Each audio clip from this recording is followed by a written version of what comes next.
Excellent. Good afternoon, everyone, and good afternoon, everyone in the room and in the chat. I'm very happy to chair the event of today, which is the second one we had organized under the banner, under the title of Urban Design, Otherwise Conversation. We started last week, last Friday, actually, with a discussion around anti-colonial design, more related to coloniality and the decolonial method with different guests. And today we want to continue on the same tonality of the reflection, opening up to a series of reflection on, again, design, urban and architectural to a certain extent, to think on, broadly speaking, on the notion of crisis somehow. And crisis taken both as a register to interpret the present, but also as a way to understand specific moment around which coloniality and modernity are impacting moments of extractions, disasters, conflicts in different forms of climate and environmental changes, so forth. And in doing so, this sits very well with the discussion we have had last week, of course, but also in the ethos of the conversation. And those conversations, just a reminder before introducing you, the two guests of today that will help us to have a conversation around those topics, is that this series started pretty much during COVID several years back, when we were trying to combine discussions and reflection on topic around urban design, we call it otherwise, in terms of thinking different mode of operation of that complex practice, of course. And we intended this opportunity to engage in a dialogue with current students, but specifically with alumni that have done the course before and have some new experience, new reflection, new research, in dialogue and in discussion with scholars, practitioners, researchers, and other people that could enlighten the reflection. So today, the idea is to reflect on the response from activism, solidarity, research, practice in general, to the notion of crisis. And we ask two scholars and researchers, and of course, one alumni of them, to discuss with us. I'm just introducing very briefly them to you, and then if they want, they could back up and improve and implement more detail on the. First of all, we have Nada Feituri. Nada is an architect, urban designer, and a writer from Libya, Benghazi.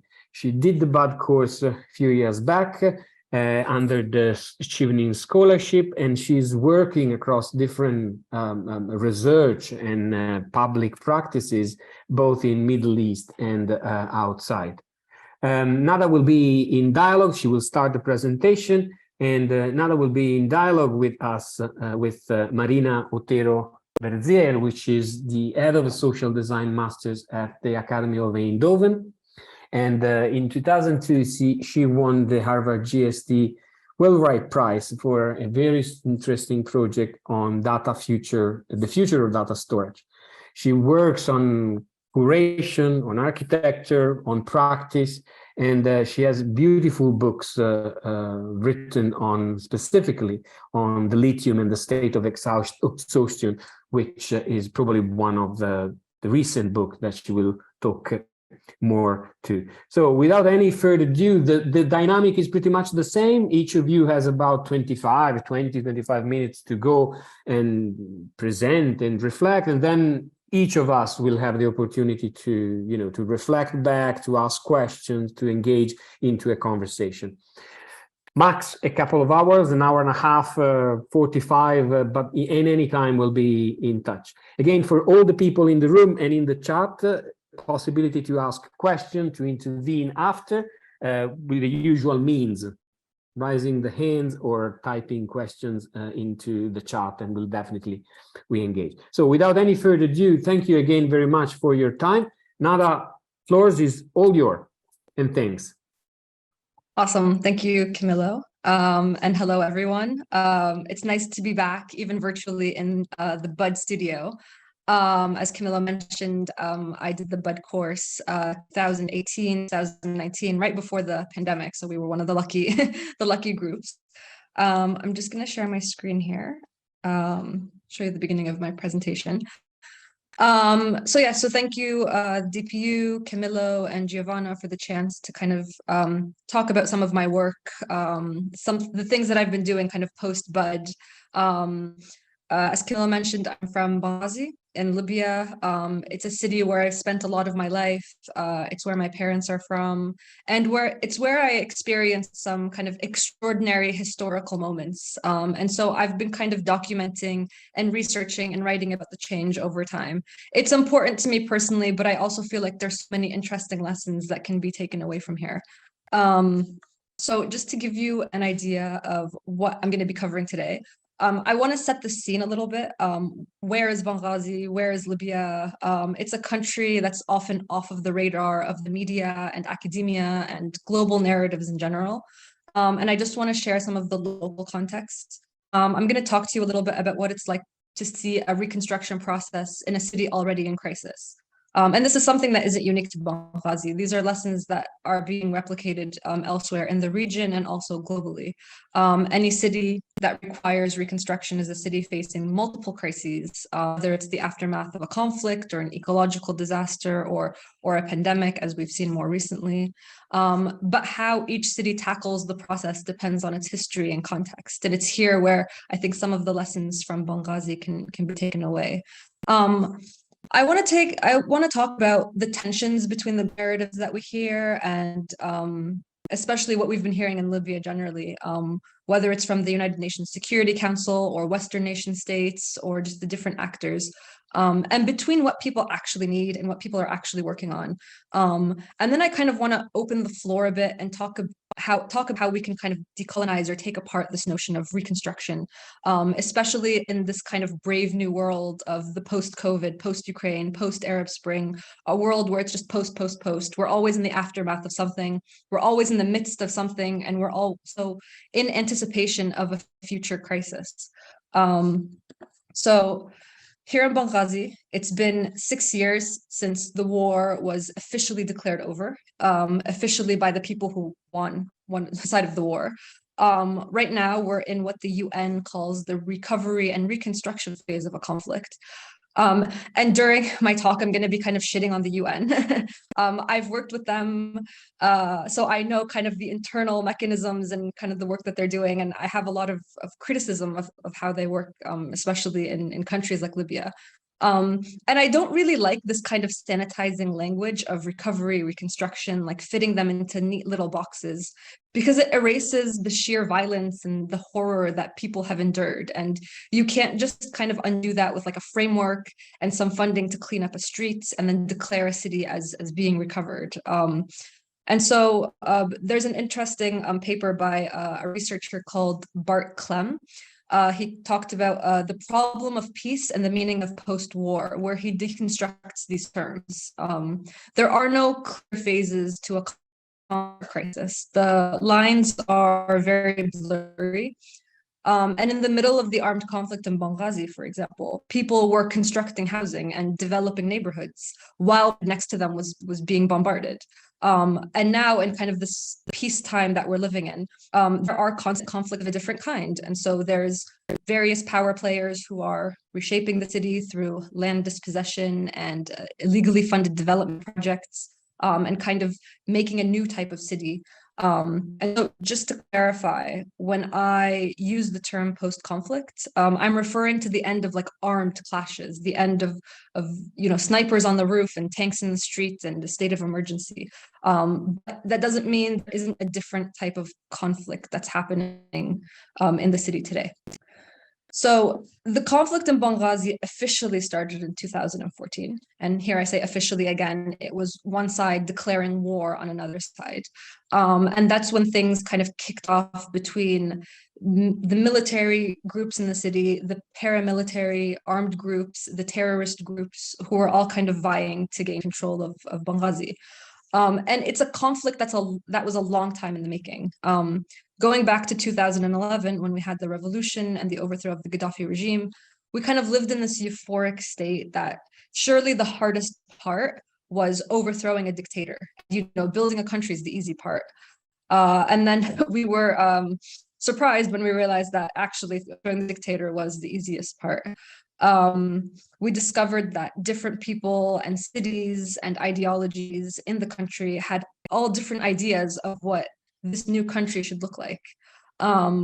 This was coupled with a complete security vacuum because NATO had bombed a lot of military infrastructure in the country. And that gap of security was being filled by different opportunists who saw themselves as kind of jumping in and the next leader of the country. A lot of people talk about Libya today as though the two key events were 2011, we had the revolution, 2014, we had a war, and then that's kind of it. But those 3 years in between are really, really important to understand why Libya is in the state it was in today. There was this gradual destabilization. It was almost imperceptible unless you were actually in the country, where there were assassinations happening or protesters being shot at or civil disobedience strikes. And so there was this slow erosion that was happening of this perception that we had that we were a stable country. I wanted to share this picture with you. This was in April 2011. This was during a women's rally in Benghazi in front of the courthouse. At that time, the eastern part of the country was freed. Again, this is a very a very contentious term. We had kind of overthrown the institutions of the dictatorship. But the western side of the country was still under the Gaddafi regime. And so there were a lot of protests that were happening. There were a lot of stances. And there was this perception of unity in the country that we all want the same thing, which looking back on it now was not the case. Everyone had different ideas about what was happening. There's a lot of people who were against the forward intervention, against NATO, in support of Gaddafi. And we kind of weren't seeing those differences or that kind of like complexity in the situation. And I think that was also one of the things that really caused kind of the shock, the post-revolutionary shock of okay, well, we have these different points of view and we need to come together to build the country. But to go back even further, before 2011, Libya has never really been a stable country. We've gone from occupation to colonization to a neoliberal kingdom that sliced the country up based on the demands of multinational oil companies. Libya is an oil-producing country, and the discovery of oil is described by many scholars as kind of the turning point in the country's history. This idea that countries kind of just fall into conflict or fall into instability is false. There is always an underlying sort of precarity, and events like a revolution or an occupation or even a pandemic, like what we saw with COVID, it begins to uncover that in its moment. There are more and more studies being done today on precarity in cities and precarious urbanism, and how communities cope in situations marked by uncertainty in day-to-day life, especially when this uncertainty comes from external influences.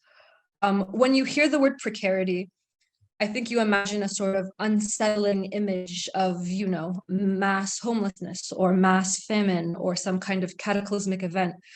But there are also micro precarities. There's the precarity of living in anticipation of something that's going to destabilize your life.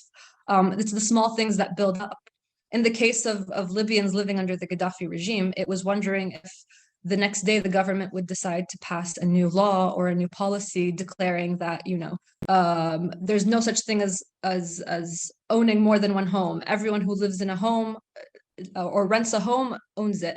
And that's something that actually did happen, the infamous law number 4. It's about wondering if these intermittent power outages are increasing and what impact they're going to have and what it means about the energy infrastructure in the country. And so it's those little things that really build up and that keep people, at least mentally, living in a state of precarity. Abdul Malik Simone writes a lot about precariously placed communities and how also use formal networks to navigate unstable circumstances. And in Libya, this kind of informal navigation has been part of our lives for generations. It's something that I saw my parents do. It's something that I did. It's about, you can't really rely on the government or the authority or the decision makers. You have to rely on who you know and how you can solve your own issues.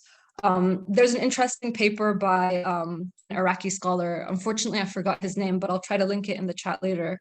It's called "You Have Car Insurance, We Have Tribes," which talks about using tribalism as a way to protect yourself against kind of any situations that occur in an urban setting. And so that kind of like alternative methods has been part of the Libyan life for a very long time. It's not something that started in 2011, but it's something that we've seen for decades. Just to turn your attention to this map, this just kind of highlights the different kind of historical eras or historical moments and how they've impacted the growth of Benghazi's urban fabric. So you can see, for example, the city didn't really grow after 1992 when the world placed sanctions on Libya, because there was just so little room for growth and a lot of inability because we were isolated from the rest of the world. You can see how after the revolution, there's kind of been this explosion of growth because there isn't really anyone who is kind of enforcing zoning laws. So everyone is just building wherever they want. And so these moments of history have big impacts, but there's something that we tend to see after a period of time. And so I want to bring us back to the present day. In Benghazi, I'm in Benghazi today with you, and there's a lot of reconstruction that's happening. There's reconstruction that's been happening for the past 6 years or so, but there's also a lot of destruction going on in different ways. Whether it's the form of the erasure of cultural heritage or the forced rewriting of the events in the actual urban fabric. The reconstruction that is happening is very hazard, and a lot of it is being done by the people themselves. It's important to remember that Libya is still very much considered a fragile state. We have a political legitimacy crisis. We have groups who are all vying for power still. When we started to rebuild, it was almost in the complete absence of a state back in 2017. And so this like national struggle has meant that people, again, are relying on their kind of informal methods of bringing their city back to life. People have been fixing their own homes.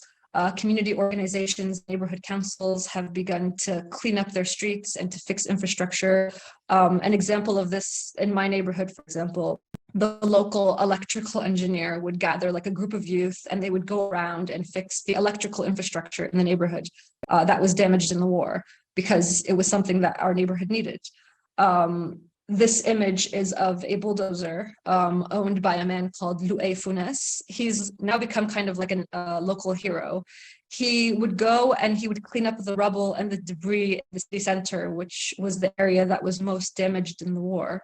And he did it all by himself. He's a resident of the city center and he wanted to help displaced people go back to their homes, at least to access their homes and to see the damage and to begin to reconstruct. Again, this was all personal efforts. Another example here is the reconstruction of a famous plaza in the city center by a local organization called Ghazi al-Amal.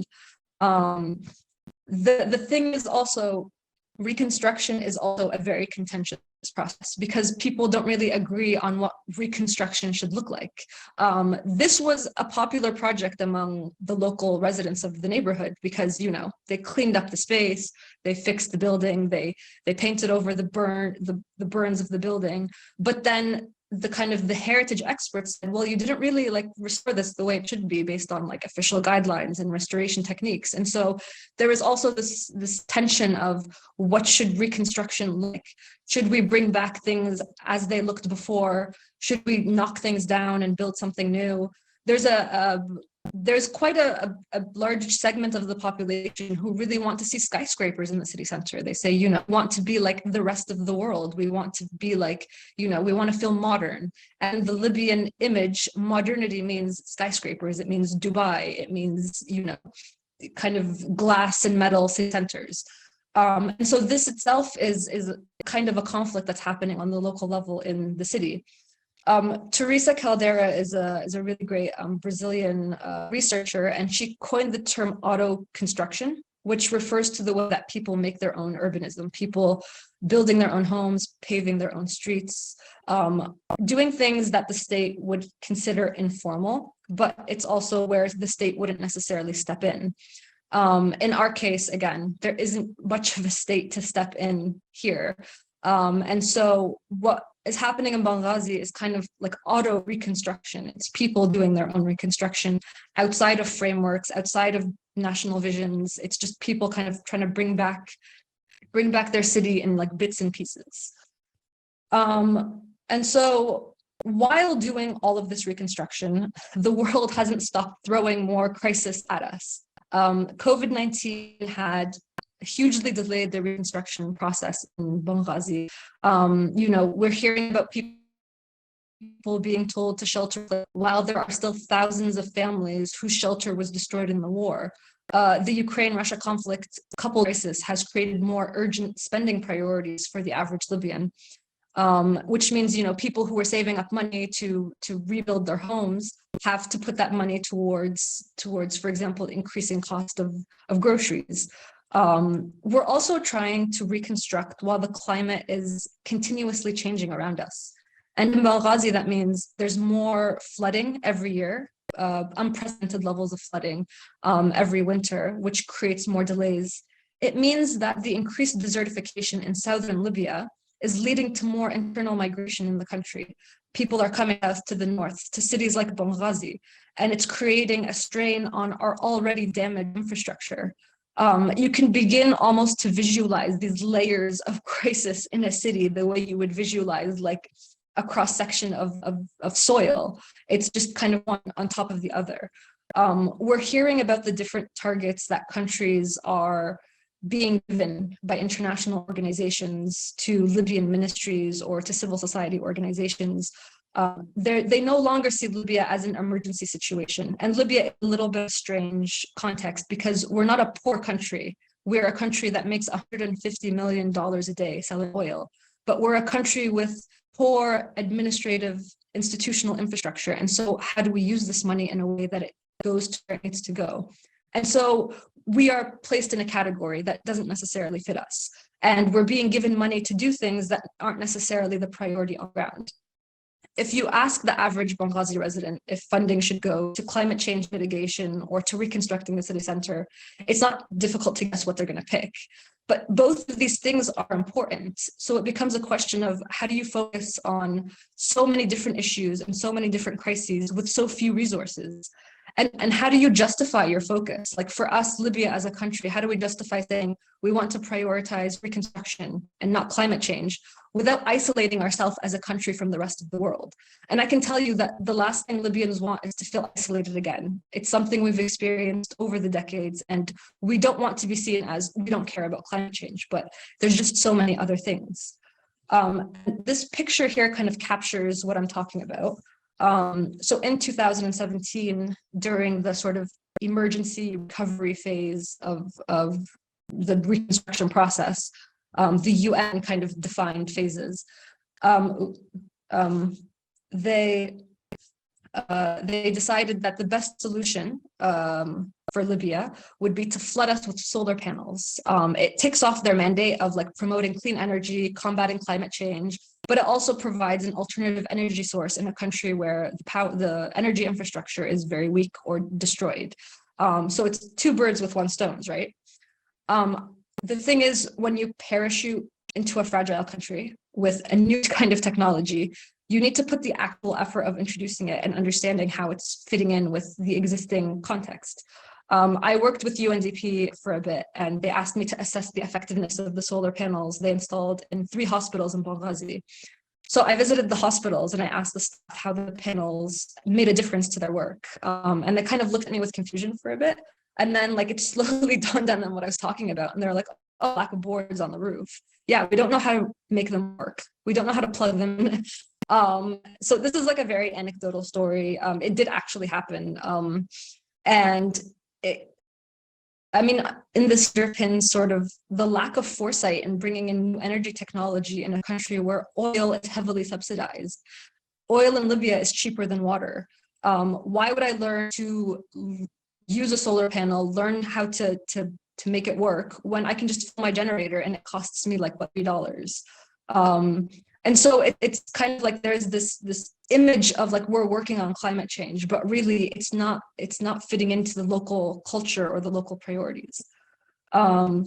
I don't want to take up too much more time, but I want to end this talk with sort of an invitation to rethink reconstruction, and especially in contexts of fragility, in contexts where the state isn't very strong, in contexts like Libya, where it's been kind of instability for the past few decades. To kind of like decolonize this idea of reconstruction and to situate it within the tensions between global and local trends and priorities. I don't have the answer because we're still trying to figure it out in Benghazi. It's going to take us another 20 to 30 years just to aesthetically reconstruct the country. So just to be able to like pave over all the bullet holes and all the missile leftovers. And then we're going to need a lot more time to recover from the social, the structural, the psychological impacts. And we're trying to do that in the midst of these new crises and these new kind of layers of anxiety that we're sensing with, again, climate change, with pandemics, with global changes in the world. And so what does reconstruction look like, not just in our context, but in all contexts? How do you kind of navigate these multiple crises while also trying to mitigate their impact and try to reconstruct and recover? I'm going to stop it here and pass over to Marina. Thank you very much for listening. Thank you, Nada. Thanks a lot. A lot to think about. Thank you for having grounded us into an interesting set of questions across time and space. So thanks a lot. Please think about questions and interventions and reflection. I'll very happy to pass immediately the voice to Marina. Marina, the floor is yours, and we'll look forward. Thank you, Camilo, and thank you for the invitation, and also Nada for your presentation. So interesting and amazing work. Okay, I'm going to share a screen.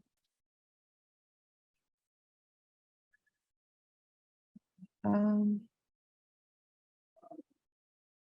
you see the presentation? Okay. So today I'm going to talk, as Camilo anticipated, about lithium, and in particular, lithium struggles that are happening in Atacama in Chile, but also in Europe, in Portugal. Recently, due to the energy crisis, the European Union has been incentivizing the opening of new mines in the European continent, and it's particularly in places like Serbia, Portugal, and Spain. So what was my focus, that for some years I was more focused on Chile and Atacama. I tried to make the connection of people who had been advocating against lithium extraction in Atacama in Chile with those in Portugal and Spain, because there are, even though that there are very particular and different contexts, there are questions that are shared and demands that are shared. So I'm going to talk a little bit about this, and also why I started to think of lithium. So I was interested in the idea of progress and how it has been often been used as a synonym of reaching new horizons. Obviously, that is very much connected also with technology, but also with architecture and urbanism, always advancing towards the better, the bigger, the higher, faster.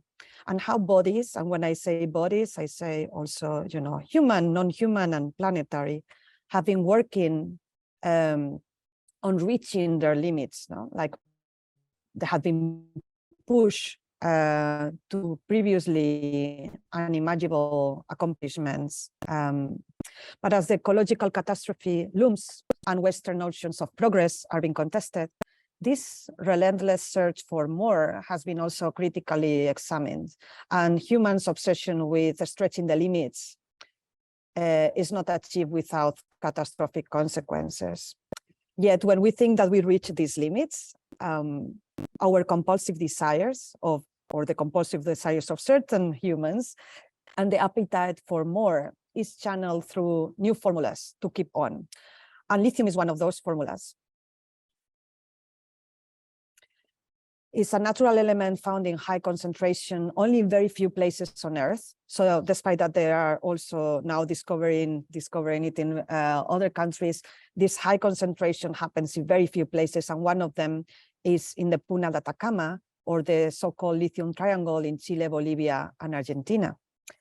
Lithium is praised for its capabilities to keep bodies and system on. It's used for batteries that are used also for renewable energies, but also batteries for our phones, our computers, data centers. But lithium is also used for mental health, for treating what was called mania and bipolar disorder. So in both ways, both to keep the energizing the body and keep the mood of the, like the planetary body, and keep the mood of the body attuned to the requirements also of the capitalist system. But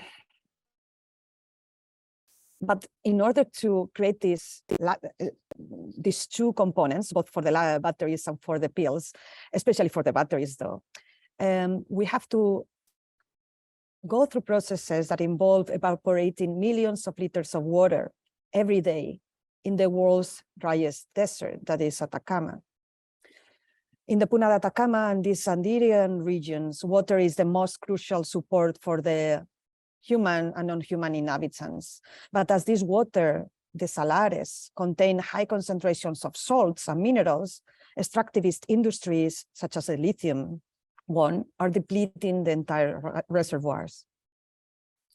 Not far from the lithium brine pools that we have seen, those beautiful pools, where mining companies are extracting almost 2,000 of liters per second from the deepest layers of the desert.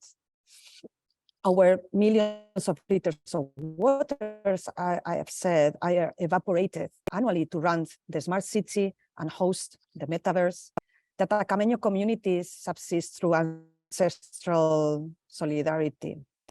This is Toconao. It's a small village that the name means place of stones in indigenous Atacameño language. The settlement goes back to 12,000 years, so it's an area of historical importance. And water is essential for Toconao and other Aillos in villages in San Pedro de Atacama. The waters are communal, very different from how is water managed in Chile, that is privatized. And customary indigenous norms apply for their administration. So irrigation is organized in turns by the Comunidad de Regantes, or irrigation community. Water is treasured, cared for, and redistributed to all members of the community through a series of water canals and ponds, whose maintenance is organized by this community. Systems like these barriers allow this flow of water to go or to contain. The traditional architecture of the region is also attuned to all the beings in Aillo. The houses traditionally were oriented towards the Licancabur, the volcano, who marks the start of the day. For centuries before construction, the Atacameños will make an offering to the land and ask permission and express gratitude. By doing that, they confront the notion that someone can actually own a place, its resources, and export them in exchange of profit.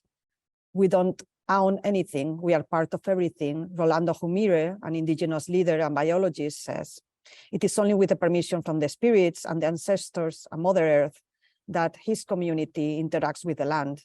Their activities are not based on taking, but primarily on caring and giving back. Atacameños know that the Atacama ground is alive, so are the water bodies. Crucial to the ecosystem safeguard is the recognition of the beings inhabiting that territory and the symbiotic relations between them. Flamingos, bacteria, humans, plants. For instance, Cristina Dorador, professor of microbial ecology, talks about the life in Atacama salt basins. She wants to create awareness of the importance of the cyanobacteria, these microorganisms that are fundamental for the ecosystem, but also were one of the first microorganisms on Earth. However, these organisms are degrading due to water scarcity and contamination resulting from the extraction of lithium and other minerals in the region. This is a cadastre and mining concessions in Atacama. It's quite packed. You can see how the Cartesian grid extends to these territories to, rationally divide it and make it available for extraction. Almost the entire periodic table and most of bacterial life that exists across the planet is present in Atacama. Despite its life and biodiversity, Atacama is generally portrayed as a desert, as a lifeless space, and one of the biggest repositories of mineral resources on Earth, and consequently, a major economic asset. So it's through this Cartesian view and understanding of the territory that life is portrayed as an economic asset. So SQM, that is one of the biggest companies that is exploiting this territory, is treating this ecosystem exactly at that, as a resource to extract and exploit it. And actually you see this entire area is owned by this company. So even though that there are different concessions, big companies have been holding on to these resources for a long time. To protect this unique yet very fragile environment for these devastating conditions and effects of mining, and the neoliberal economy that sustained them, is a task that has been carried out by many indigenous communities alongside people like Cristina Dorador and lawyers, architects, and many others. They try to denaturalize the understanding of the elements forming the environment as lifeless. One through cyanobacteria, the others through cosmic indigenous cosmologies and stewardship practices, claiming these elements as living beings, claiming that these elements are not lifeless matter.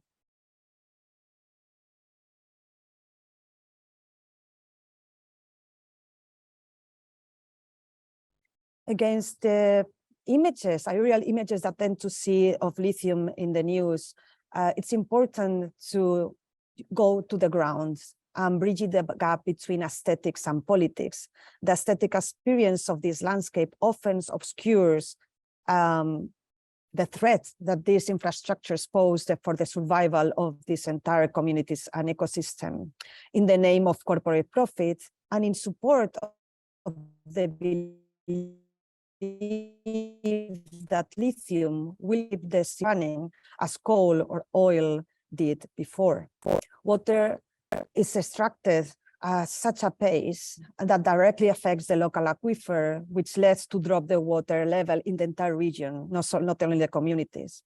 When we travel through Atacama, we see these pipes carrying water from and to the mines. And obviously this is not unnoticed. This says that obviously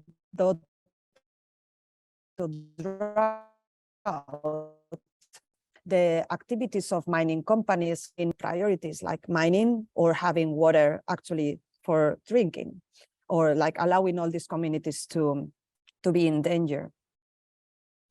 So when we see these landscapes and the dreams that represent the dreams of, electromobility and the smart city, the dreams of the metaverse, the dreams of technology of progress that we imagine, we also have to reconsider what it takes to build our dreams. How these dreams and epistemologies constructed on cravings for productivity and profits are actually destroying the only world that we all share. So when we think about all the possibilities of places like the metaverse, we have to see how the digital infrastructure that goes from, our phones, computers, data centers, the cables, but also the extracting points, how this actually pose also a threat to the very territories that we inhabit as well, bodily. There are many communities who are protesting. So here they say, we don't eat batteries. If they take the water away, they take life away. And these communities are not the only ones protesting in Chile. There are communities protesting, for instance, in the Netherlands against data centers, for which lithium are also an important component for the batteries.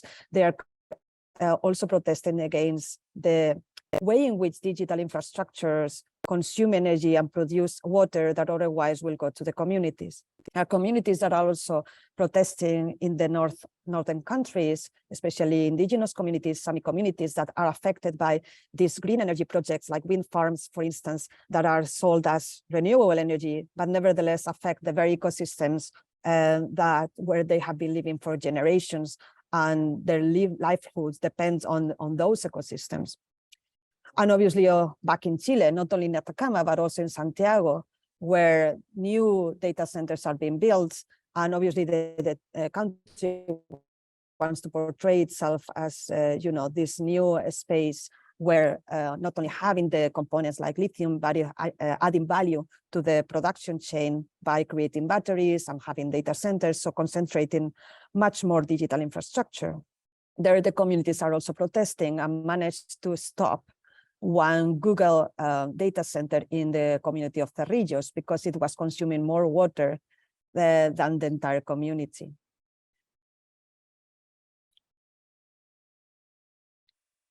I'll go back to Toconao. This is the Comunidad de Regantes. I think for me, there is a very a tension between, the way operating in certain communities and the way operating in extractive industries. And there is something to be learned. In Toconao, to prevent that anyone stays with water, no one will take water in a different turn or more than they have to, because otherwise the next one will not get enough. Limitless growth and the idea of progress as limitless there in Toconao, but anywhere else has never been an option, although we try to keep the promise alive.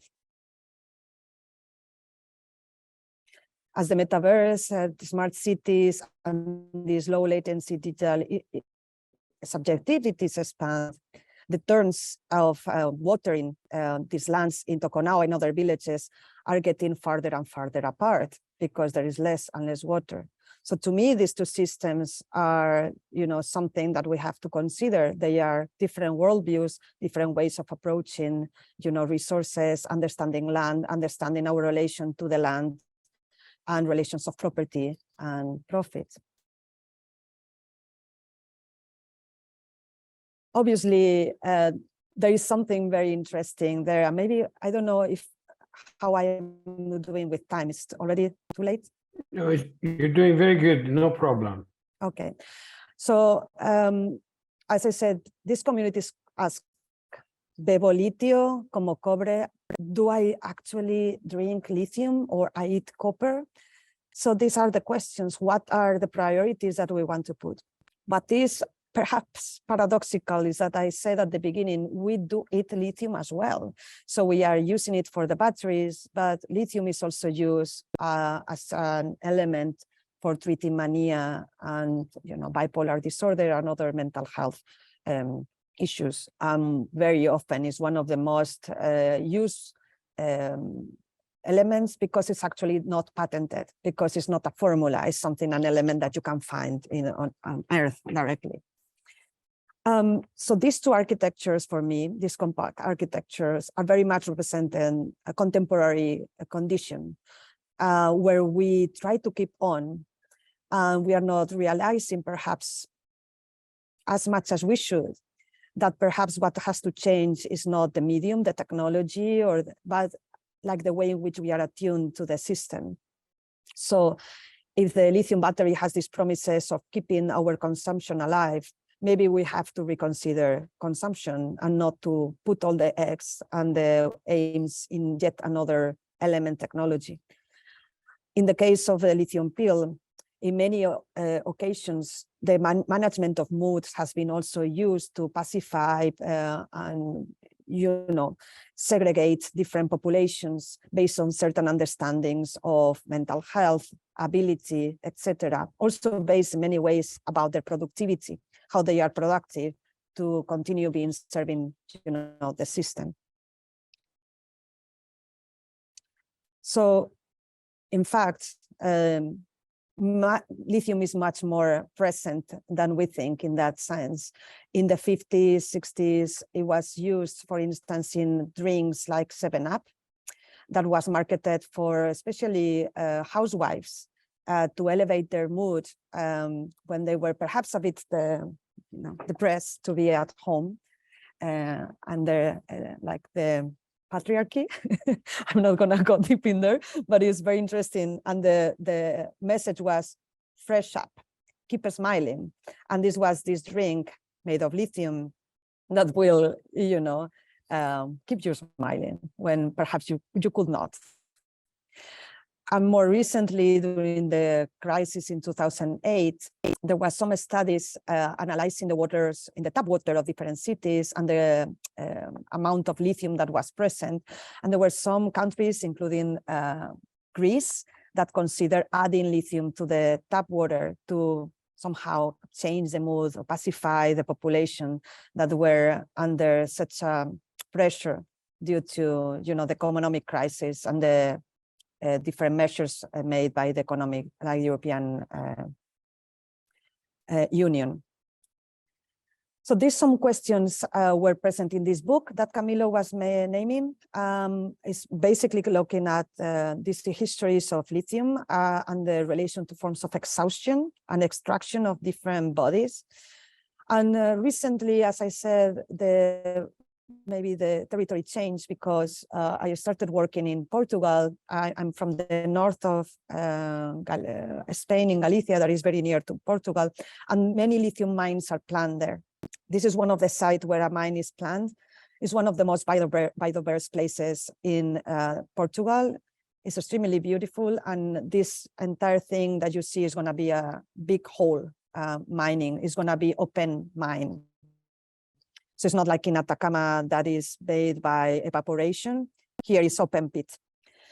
So this is in the center of the village of Covas de Barrosos, also a place of historical importance.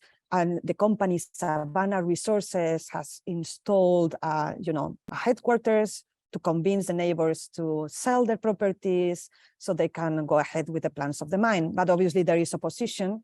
There's many neighbors that had end up become activists. I mean, they were working in agriculture, in farming, very traditional tasks, but suddenly they have to be confronted with that the mine will be 200 meters from their houses. So now they have become activists. So these are, again, people protesting these plans of extraction and how it will affect entire ecosystems, the water, noise pollution, many different lives that are there are also, disrupt completely the community, something that has already happened. So here you can see, like, again, water is life, and how these places will be affected completely by the opening of these mines for the sake of this green economy. And very quickly, just to say that there is something else in the water. So it's not only 7-Up, but actually the waters and the mountains that contain lithium in this region, they also contain waters that contain lithium. So it's not only through addition, chemically adding lithium to 7-Up, but for centuries in the Romans, this area is known by its geothermal activity and the thermal waters that contain lithium and other minerals that are well good for health.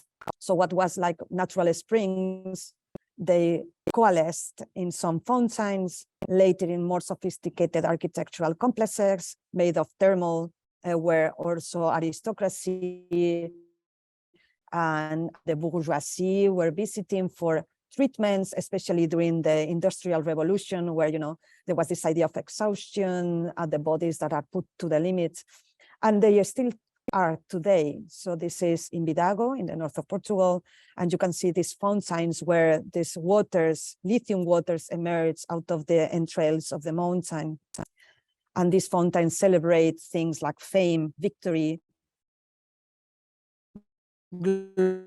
glory, all through bathing and, drinking these waters. These waters obviously were used for bathing, but also were bottled to commercialize, even today. So you can see the all form of extraction, something that was naturally coming out of the rocks, how it becomes one of the also biggest industries. And in fact, not so far from the advertisement from the 7-Up. So here also in this case, Portuguese woman like buying Pedras Salgadas in the supermarket and feeling very excited about drinking lithium. At the end, for me, what is important, and I'm finishing, is how this relation between bodies and the planet and how forms of self-exploitation and extraction mirror those of the planet. So how our entanglement between mining industries, but also the way in which we are mining and exploiting our own bodies through different acts, through different relations of labor relations, and forms of economy, but also through the notion, again, of progress as something that is limitless. This is one of the places in Covas de Barroso that is going to disappear in the mine. This summer, we were able to bath together in these waters that probably in a few years, if the protests are not successful, will disappear. But it was still important, even in the moment of a struggle, to find the moment to enjoy, to have an embodied experience of these landscapes, because this embodied collective experience are fundamental as well for continuing fighting for a better way of being in the planet. And I finish with good news, perhaps. Recently, because of protest, in this case of Atacameño communities, one of the tenders for lithium extraction was paralyzed in Chile. The new government, also Gabriel Boric, also is rethinking the way in which the lithium has to be extracted or managed in Chile, maybe thinking about a national lithium agency. But I mean, what I'm trying to say is that there are citizen movements that are able to actually transform or paralyze or bring changes into policies and in the way in which corporations and governments think. So this for me is that the revenge. So these are the cyanobacteria. I don't know if you know, well, that sometimes your lithium batteries explode. That's why you cannot bring them sometimes, put them in the bags in the plane if you check them in. And for me, this is the revenge of all the beings, like the communities protesting, but also the more than human communities, the cyanobacteria that keep alive in our phones and in certain moments exploit in a form of protest. So when you hold your phone in your hand next time, think about these lives that at the expense of which the battery of your phone exists. Thank you. Thank you very much. Thanks a lot. So just to prove that the book exists, it's supposed to have my copy. So thank you very much. Thanks a lot, both. It's, I have to resist making any attempt to connect the two or having something in it. But I was very pleased to, but also surprised somehow to see some usage of terminology very the same coming from very different geographies, of course, but also very different conditions of. You both spoke about choices, priority, and values, which are really, really a fundamental issue in relation to the way we conceive, imagine any design, of course, broadly taken as a policy, as a reflection, as a space, as an infrastructure. I think you both spoke indirectly and directly to resources and land specifically, but also the co-presence between destructions and constructions, in the sense that one is not unfolding without the others, of course, at different scales with different pace. I was remember while you were talking, and all what I'm saying now is just for you to take a little time to put the questions in the chat, and you find the courage to go to the microphone and ask questions and reflection, and you to breath a second, of course, to this idea of crisis, somehow never ending in some cases, or multiple and layered on. The beautiful Nada's descriptions of, you can find crisis literally in looking at the way in which the territory is overlapping, the space is reconstructing one on top of the other, but also the notion of crisis as choice. as possibility of choice. Really, one of the original definition of crisis is choice of going in one direction or in another, or what to do. And finally, this very interesting idea embodied in the progress that Marina, you were mentioning beautifully, and I think the connection with the pills and the mental, keeping up is super effective in terms of very kind of a psychosocial, somehow psychophysical version of the capitalist system. Remind me several reading of Moretti, of people, of Franco Bifo Berardi, people that were looking at that story. But this is another story. But and modernity and reconstruction.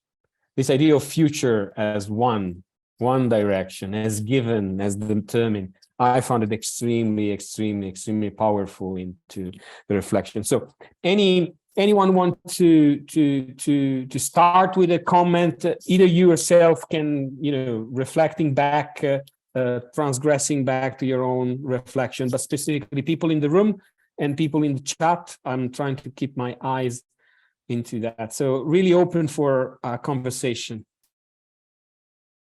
Giovanna, do you have someone in the room? Oh, Nada, go ahead. Sorry, I just had a reflection I wanted to share while listening to Marina's presentation. Absolutely. About this. Thanks. It's about this idea of kind of these natural resources kind of being used for the machine of modernity and of progress, and what Marina mentioned, limitless growth, and how it's creating this kind of sense of unsettling of space and of places. In the case of Chile, it's the water and it's the lithium, and in Libya, to a large extent, it's the oil. When oil was discovered in Libya in the 50s, the former king had said, "I wish you found water instead of oil, because water makes men work and oil will make them lazy." I think the difference here is that the water is a source of life in Chile. It's, as Marina mentioned, a shared resource, and the lithium also contributes to things like the medicine used to help treat mental disorders. In the case of Libya, the oil it feels like a curse. It's used to fuel machines in Europe. We don't use oil that much here, except in our cars. But we also don't have any other source of exports, except like 95% of Libya's GDP is based on the oil that we export. And so it brings us life, but in a very kind of destructive way. If the oil runs out, or if nobody needs oil anymore, then it will kill us as a country, because we just don't have any alternatives. I think also that comparison for me is a little bit interesting, of like shared resource that brings life and a shared resource that will really cause problems. And the other reflection, again, Marina was talking about this perception that Chile wants to give to the rest of the world, that we are a hub to support modernity, that Google can come in, that these companies can come in, and this is what we support. And I see that a lot echoed in the direction that is happening in Libya, not necessarily by the state, but even by the people, by this desire to want to contribute to this global narrative of, oh, we need, we want the metaverse, we want this kind of like progress of technology, and we want to be part of it. And so wanting to take part versus realizing what actual implications and consequences it will have for your own country, I think it's a very interesting kind of dynamic and a tension as well. Those were kind of my observations. Yeah, no, I totally agree. Super beautifully, you put it very beautifully. I think, for instance, this kind of what Enrique Dussel calls like this fallacy of understanding modernity as a universal form of governance that is applied, in all these places. And you show it very clearly in Libya, with the solar panels and all these kind of projects. That's kind of, it doesn't apply. And in this other region, you can see like, okay, there are many people, including people also in Chile, so this is not homogeneous, who are seeing like, okay, Chile has the keys to, the next phase of the world and the progress through green energy. And there are other people that says, I cannot drink lithium, So we are thinking about progress, but I don't have water. So it's kind of these tensions that are created. And yeah, in many cases, these resources are seen as a curse for these territories. And yeah, there's a lot of discussion about how to go about it, like if it's a national agencies, if a state, is the state organizing the management of these resources is going to solve this situation. Many people says that it's a neo-extractivism made in this case by the same countries. So how to go about that? How to deal with resources? Yeah, how to deal with progress and modernity. So I think these territories are at the forefront right now of these tensions and are completely unresolved, I think. Yes, you're right. Absolutely.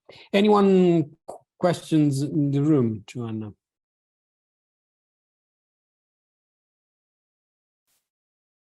Yes, or in the chat. Chat, you please do. Okay, excellent. Thank you. Okay. Yeah. Hi both. Thank you again for both those talks. They're both really interesting. My name's Kayo. I'm a Buzz student. I have a question for Nada. It's kind of a question / reflection. It was interesting hearing about the kind of post-conflict, kind of things going on in Libya, and especially talking about exploitation of oil, etc. And I was wondering, have you come across the kind of movement going on in northern Syria called the Make Rojava Green Again movement? And if you have, do you draw any parallels from that movement with what's going on in Libya? Should I just respond? Yeah, I think it's better. Yeah. I think it's better, so we can. Thanks. Yeah. Thanks a lot for your question. I am vaguely aware of what's been happening in Syria. In some ways, the circumstances are very similar in the sense of cities being destroyed, of this tension between state versus local groups. I'm not aware of the project specifically that you talked about, but I guess there is kind of this thing in Libya where we see ourselves as a very exceptional case. I think for me, being able to do BUD helped show me that this exceptionalism is a little bit kind of in our own heads because we've just been living in isolation for so long. I think there is a lot of parallels and a lot of lessons that we can learn between Libya and Syria, or Libya and Iraq, or Yemen, or the other countries in the region who have been going through similar kind of historic events. But we still have in our minds this isolation, this barrier of what's happening here is specific to here. We're not going to learn from anywhere else. We're going to keep doing our mistakes. So I think it would be important for us to kind of begin to build these bridges and begin to see what other communities are doing.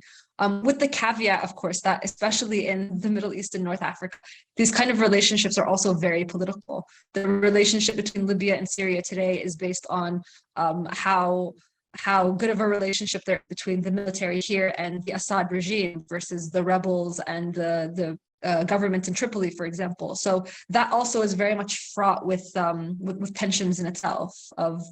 It's not just communities that can communicate with each other. There is that layer of the state or the people in power who kind of control who can communicate with whom. Okay, thank you. That's interesting. Yeah, if you haven't heard of it much, I do recommend maybe checking it out. It's really interesting kind of hearing the way they're going about.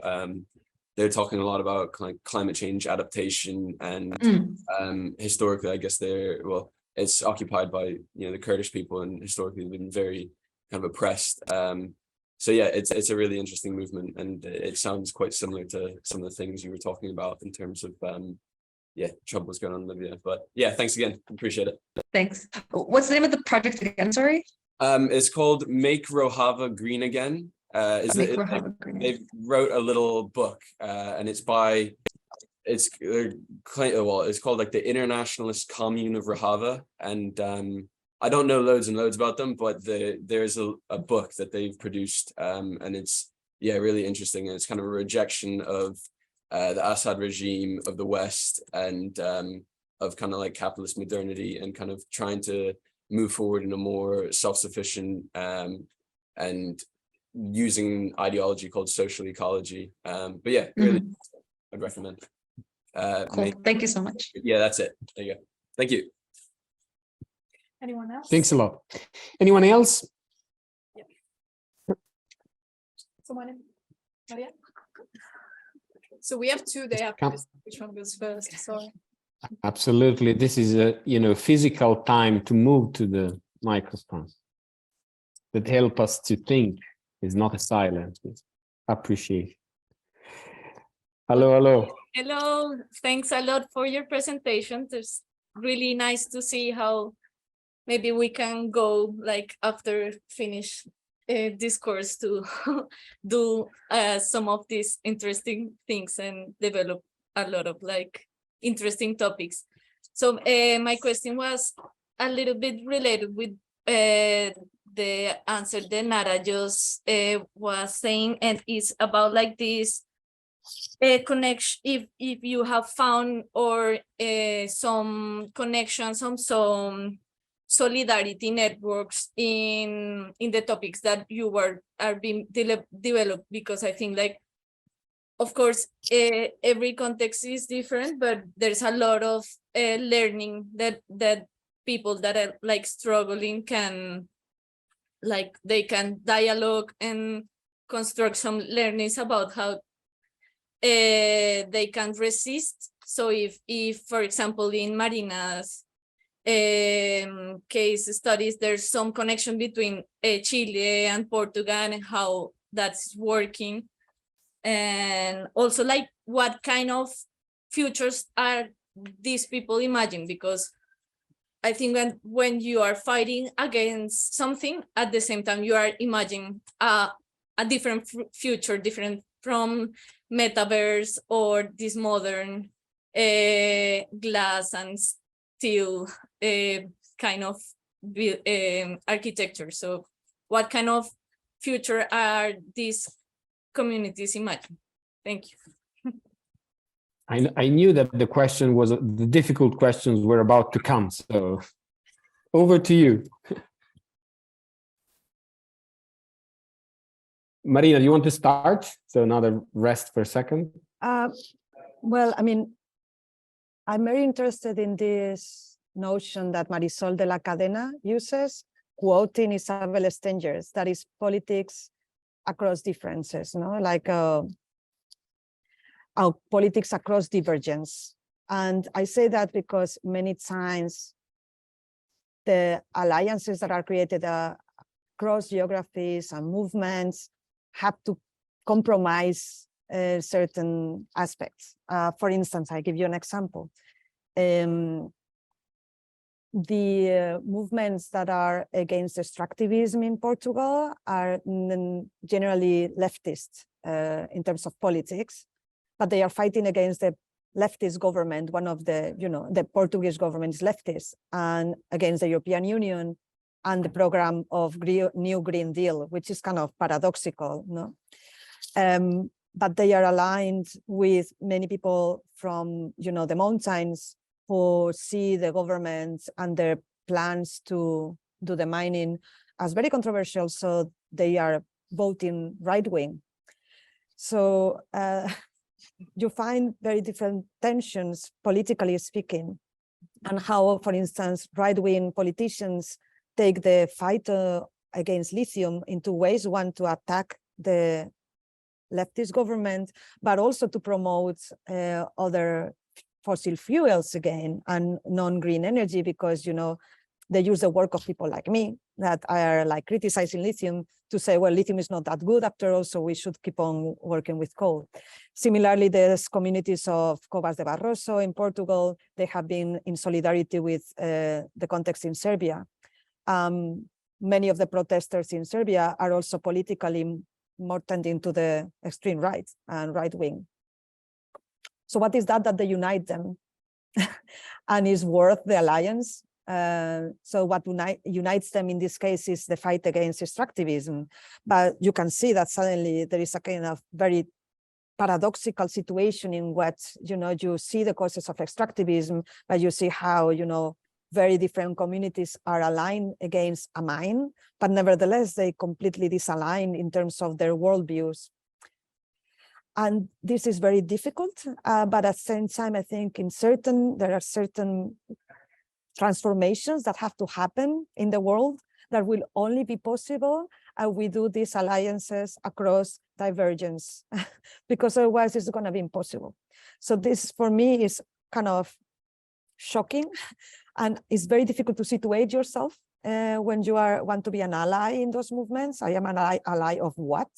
But at the same time, it's like, okay, there is certain choices again to be made, and you have to find your way in what type of alliances and agreements you have to do for making certain transformations that you want to see in the world. So that's tough, but I think it's something that we have to discuss more. Very important. Yeah. Thank you very much. Nada. Yeah, just to carry on from that, I think investigating kind of solidarity today in kind of our age of like extreme polarization, it is something that, you know, it's become a very kind of changeable and very dynamic thing. In 2011 in Libya, we had these bonds of solidarity across the country when we were protesting against Gaddafi, and there were these underground networks of support for protesters and dissidents and so on, and that kind of brought us together. But in 2014, when the war happened in Benghazi, those bonds became fractured because some people saw it as a war against terrorism, and some people saw it as a counter-revolutionary war to destroy everything we achieved in 2011. And so new bonds were formed by people who were formerly enemies, for example, pro-Gaddafi loyalists and those who were against the terrorist groups. And so it kind of has, I think, fractured all the people's sense of how durable solidarity can be, and, you know, to what extent does this serve my own interests versus the wider interests. So yeah, that's as much as I can say on the topic. It's one that's very fraught right now. Thank you. We have another question. Yeah. Hi, thank you both for your talks. I'm Akshara. I really liked the idea of having to navigate through micro precarities of daily life, like you said, Nada.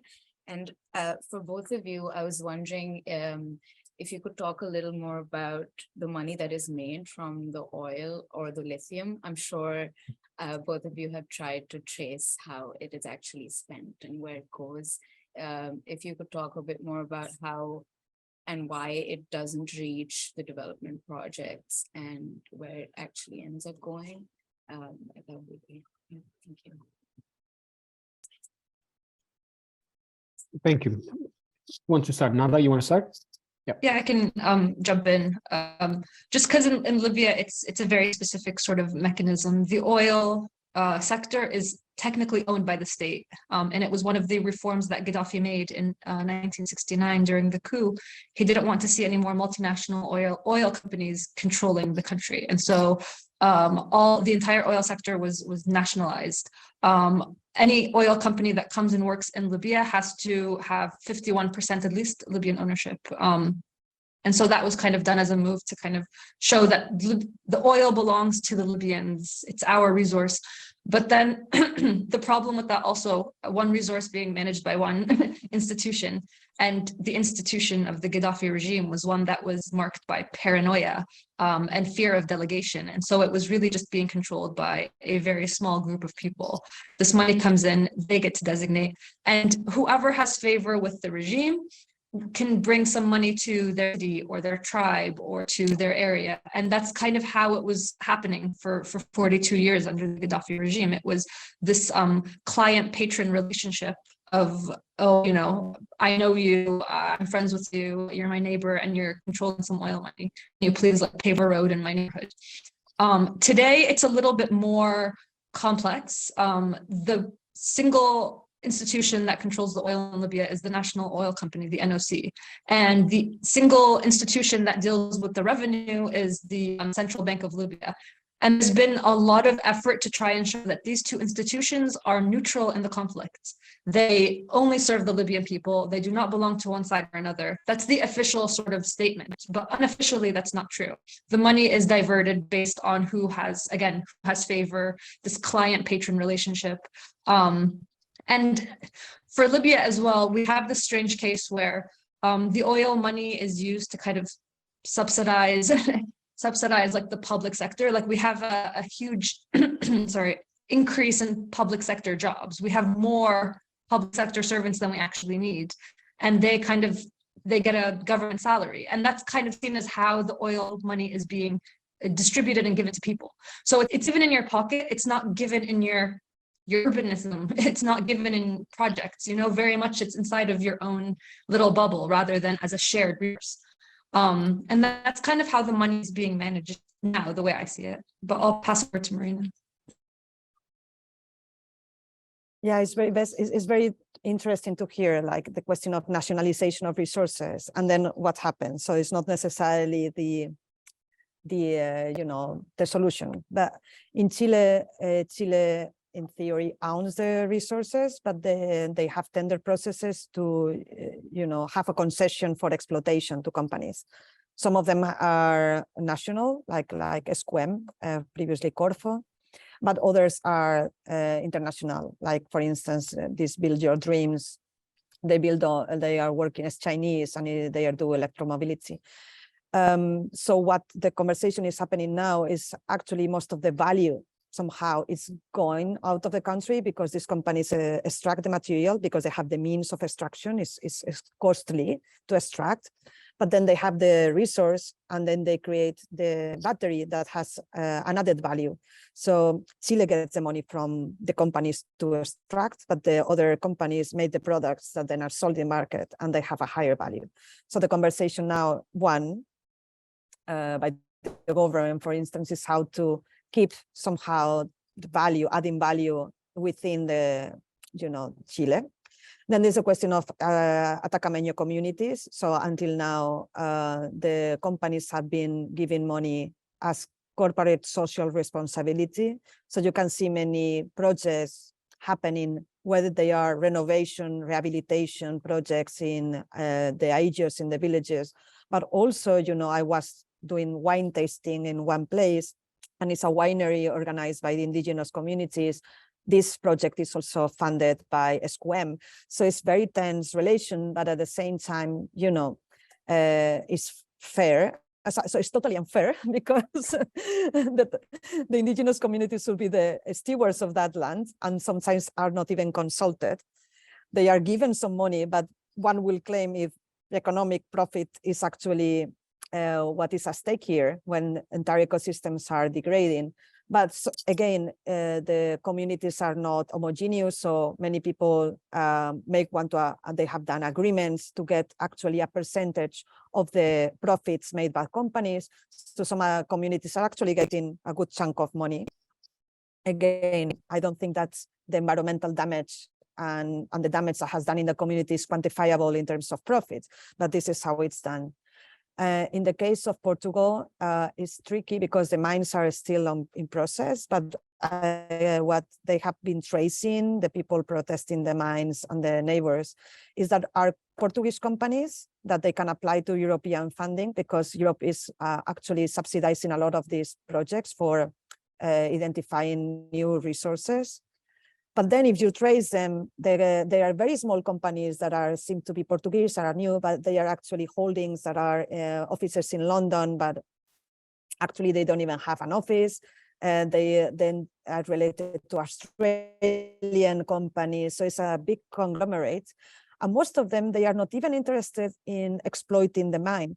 They want to speculate on it. They speculate on futures, and we are part of it. So as long as we keep on talking about the metaverse, like the smart city, all these developments, lithium and electromobility, electric cars, they have somehow they have the permission to explore, and they are asking for the permission to extract in that land.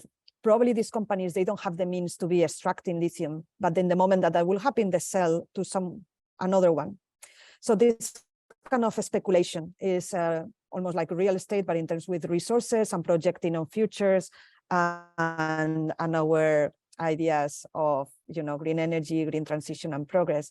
So, and in the meantime, yeah, they give money to the local population to try to buy them out.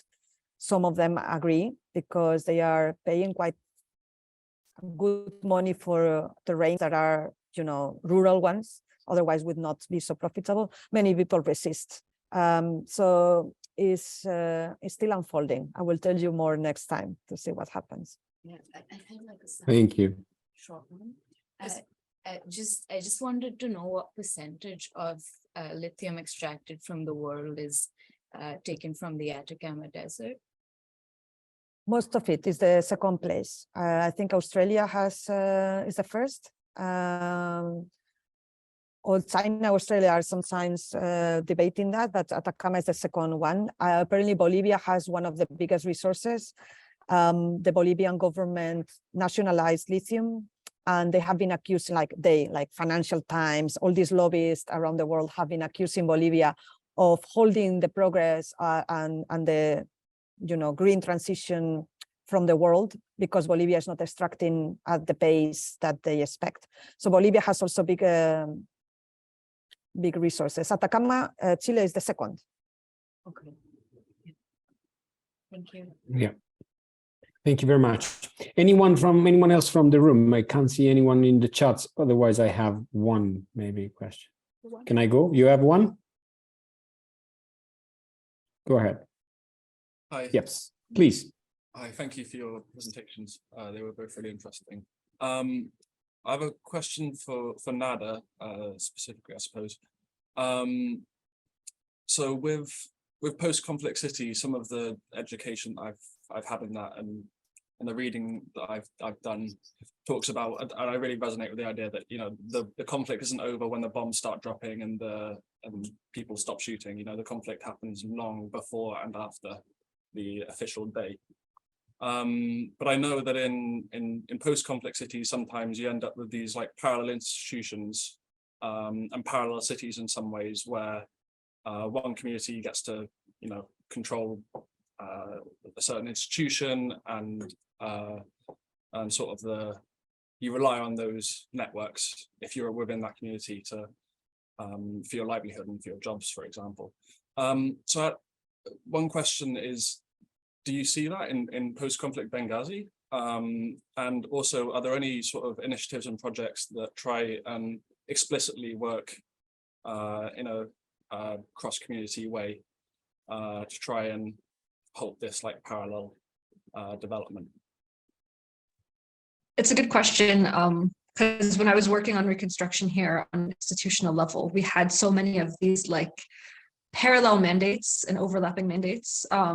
A lot of different institutions in Benghazi saw dollar signs when people started talking about reconstruction and being funded by the state. And so the municipality said, oh, well, we're responsible for reconstruction because this is our city.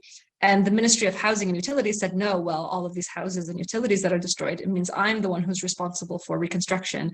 And then there's another body that was created under the Gaddafi regime called the Authority for the Development of Cities or something. It was like, nobody really knows what they do. It's a very secretive group. And they also said, well, we're responsible. And so what we were dealing with were different institutions all claiming to be responsible. They were all doing documentation of the kind of post conflict damage. And so there was kind of this repetition of mandates. There was this like fighting between institutions over resources. And you also had the neighborhood councils that were formed in every neighborhood, basically. It was people coming together. And what they would do is they would just negotiate with whoever would listen to them. So, if you're the municipality and, I know someone inside who can get me a meeting with the mayor, and you're going to give me money to do, I don't know, fixing the water network, then I'll deal with you. And if the housing ministry wants to give me money to like repair some windows, I'll deal. So people were kind of taking advantage of that, of like, oh, well, I see you as the legitimate reconstruction institution. And then people were kind of just using that method to address those things. I think what's interesting, though, is that the strength of your ability to negotiate with institutions also came from which neighborhood you come from. So there were some neighborhoods in Benghazi that were associated with the terrorist groups, because those were the last ones to kind of be liberated or for the fighting to end. And so those were in a way like almost punished. They were the last neighborhoods to get electricity or to get water, because they were like, oh, well, you guys didn't do anything when we were fighting against these groups. So there's also a lot of these like these narratives around who liberates, who defends, who destroys, and so on, that plays a role in how these institutions kind of help you. But the line between what groups of people do and what institutions do in Libya especially is very blurry. It's you know, I talk to you as a member of the municipality, but I also talk to you as my neighbor. And so you're also interested and committed to wanting to help this neighborhood. So there's a lot of kind of this playing different roles to get what you want. I hope that answered the question. Yeah, thank you. Thank you. Thanks. I'm conscious of time, so I wonder whether I'm just posing my sort of last questions for you both to try to, you know, to say something final if you want. And the question you might expect is, what do you think is the role of design at Broad in design education, design pedagogy, design practice, as far as that you want to take it, in dealing with this very deep, over-layered, transnational, transgeographical, transbodied notion of crisis? And this question is also connected to something that I think is methodological, because both of your work has been different methodologically speaking, through exhibitions, through research in one case, and through working, supporting with institution or with communities at different level. So I know it's a big question, but maybe lapidary or sort of very short, what do you think is the role and what do you think are the different methods that we can use in order to do something?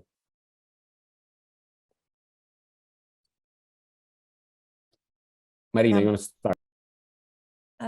I think it's very varied, but I mean, that was my question when I also engaged with those geographies and communities. And, you know that I have some skills also as a researcher or designer, but I was also concerned on how I can intervene. And I remember, Marisol, you asked the community that you want to collaborate with what they need. And I was like, no. So I think the first question, the first response will be like, well, we can do many things. And perhaps the first thing is also to ask like others how we can also contribute. And you will be surprised. But I know many people working as architects and designers. For instance, Godofredo Pereira, Tiago Patatas, and many others are working now in doing visualizations to try to explain how the mining is going to affect the entire region. So very factual visualization that explaining how big is going to be the pit, because the images that we have are coming from the companies, and the communities actually didn't have that many resources to do an environmental impact that will actually have the standard and the recognition of the authorities. So now many people, including designers, not only, are creating all these visualization, explaining exactly how the mine is going to affect the river, affect the air conditions, the flora, the fauna, and etc. So I think that's very basic. But I also have, for instance, one of my former students from the Netherlands, who is Portuguese, has been in contact also with this community, is going to be this summer helping to reconstruct, rehabilitate some of infrastructures, older structures that are in the village, to be able to accommodate people who wants to be there to support the community. So kind of a social space for the community to actually host all the people that want to show solidarity. So just to give you some possible examples, so from visualization, policy making, being able to do a report that will have legal consequences, to actually design spaces where forms of solidarity, alliance and collaboration can happen, which at the end are super important. And then wide range of things. And I will add, be careful with how we imagine our futures. I think to be at what is the cost of building the futures that we design, and be a bit more cautious. I don't think that goes against creativity and innovation. but in a way it has to go together with it. Yeah. Thank you, Marina. Thanks a lot. Nada. Yeah, following that thought, so I think in a country like Libya, the kind of criticality in architecture is something that's still very much in its infancy. We're still very much kind of the traditional designer, practitioner, or education mindset of just, you know, do what the client wants. So even, for example, saying no to a project on moral grounds or principles, it's still something that's still very new. And asking this question of, well, what happens? What happens when I build this? Who is it impacting? Whose money is being used and where did it come from? But I think kind of I don't want to say like the bright side, but kind of something, you know, we saw from this kind of conflict and crisis is like everything has been changed. Everyone's kind of been taken out of their comfort zone. And I think we're seeing more of these newer, like younger architects who are beginning to question things, who are beginning to wonder why do things look like the way they are? Why are they graduating, working in a country that's half destroyed? And so I think having that unsettling is also good in a way because it's making people challenge the status quo in a way that they normally wouldn't before. So I think it's about kind of building on that momentum and building on those questions. Thank you very much. Thanks a lot, Marina, Nada. Thank you, everyone, for this great moment of conversation. I know it took a lot of your time and energy, but I'm very grateful for your thought in sharing pathway, reflection. And I think this idea of unsettled definitely remained quite a lot to me, definitely for a few days. So thank you very much. And I really wish we could continue the conversation. I'm sure we're going to do it in somehow, but we need to probably get to the close of the session. So thanks a lot again. Thank you for your presentation, the time. And I really wish you have a very, very good afternoon ahead and weekend. Tomorrow is the weekend. So enjoy and thanks a lot. Thank you, guys. Thank you. Thank you for the questions as well. Bye-bye. Ciao a tutti. Ciao, ciao.